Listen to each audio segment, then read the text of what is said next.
et donne la parole à l'Algérie. Merci, Madame la Présidente.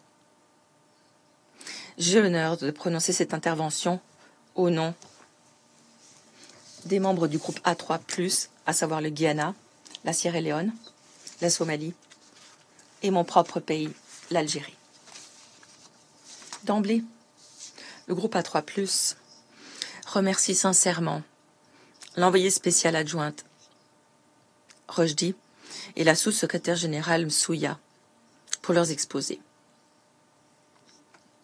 Nous avons aussi pris bonne note de l'exposé de Madame Koulani.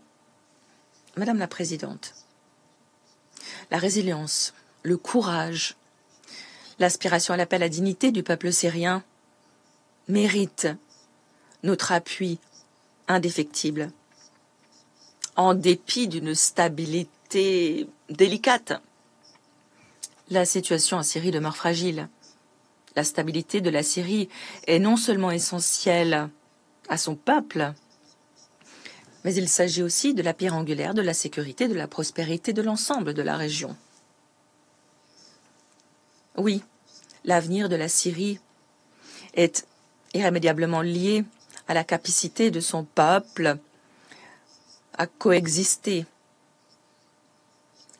comme il le fait depuis des siècles, à venir à bout des griefs historiques par le dialogue, la réconciliation et le respect mutuel.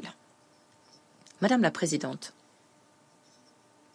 une paix durable en Syrie ne sera possible que par le biais d'un processus politique digne de ce nom, inclusif, pris en main et piloté par les Syriens, conformément aux principes énoncés dans la résolution 2254 du Conseil de sécurité. Le groupe A3+, appuie pleinement l'ONU et l'envoyé spécial du secrétaire général appuie les efforts essentiels qu'il déploie pour faciliter ce processus. Nous pensons que la justice transitionnelle, la réconciliation nationale, le traitement de la question du sort des personnes portées disparues et un dialogue inclusif sont essentiels à l'apaisement du peuple syrien et pour jeter les bases d'une transition politique juste en Syrie. La résilience du peuple syrien est indéniable. Cependant, le soutien indéfectible de la communauté internationale demeure indispensable en ces heures critiques. Nous soulignons que la coopération doit l'emporter sur la confrontation, la collaboration doit l'emporter sur l'antagonisme. Le chemin vers l'avenir passe par l'unité et non la division. Le groupe A3+, réaffirme son appui indéfectible à la souveraineté, l'unité, l'indépendance et l'intégrité territoriale de la République arabe syrienne. Madame la Présidente, le groupe A3+, condamne vigoureusement les incursions israéliennes répétées en territoire syrien, ainsi que les violations de l'accord sur le désengagement des forces. La FNUOD a signalé que les forces de défense israéliennes ont mené plusieurs frappes dans la zone de limitation, dans le secteur Bravo. La FNUOD a aussi constaté la construction d'obstacles à la mobilité par les FDI le long de la ligne de cessez-le-feu. Ces actions constituent non seulement une violation de la souveraineté et de l'intégrité territoriale de la Syrie, mais elles menacent aussi la stabilité de la région.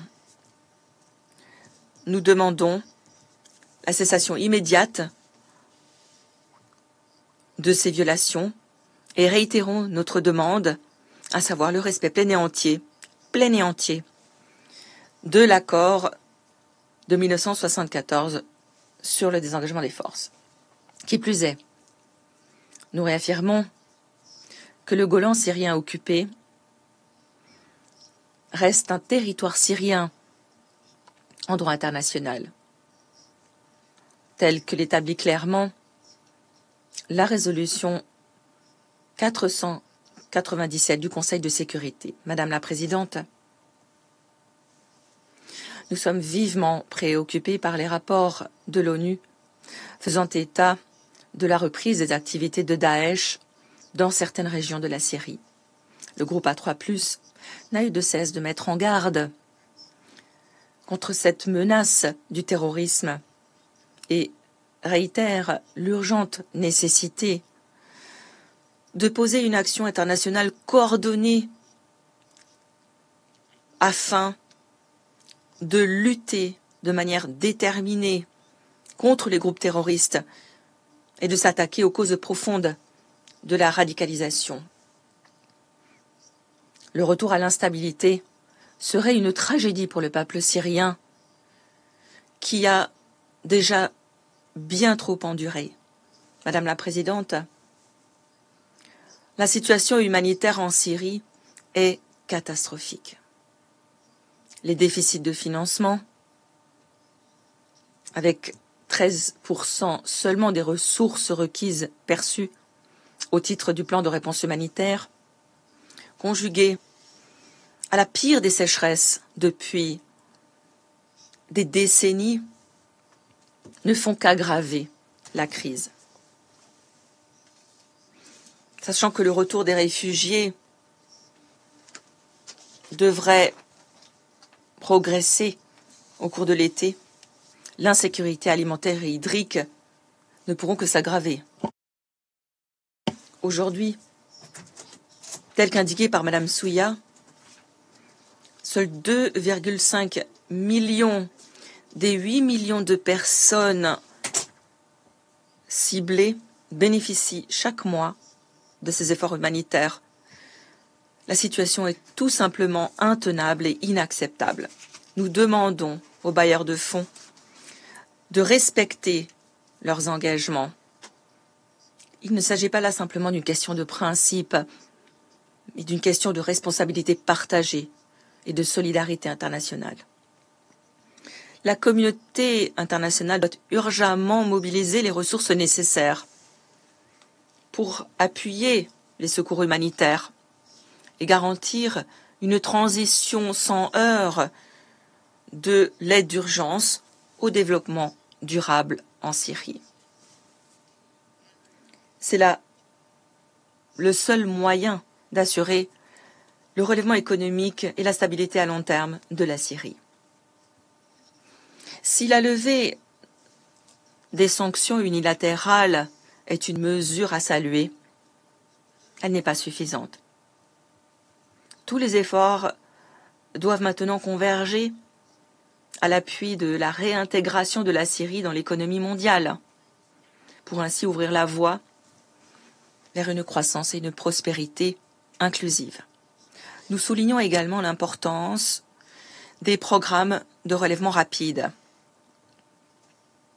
en particulier dans les secteurs tels que la santé, l'éducation, l'agriculture et les infrastructures, sans oublier l'électricité, des secteurs essentiels au rétablissement des services de base pour permettre le retour des millions de déplacés. Madame la Présidente, en conclusion, le Guyana, la Sierra Leone, la Somalie et l'Algérie réaffirment leur appui indéfectible au peuple de Syrie. Sa quête de paix, de dignité, de relèvement doit trouver écho au sein de la communauté internationale, laquelle doit être aussi déterminée que la population syrienne.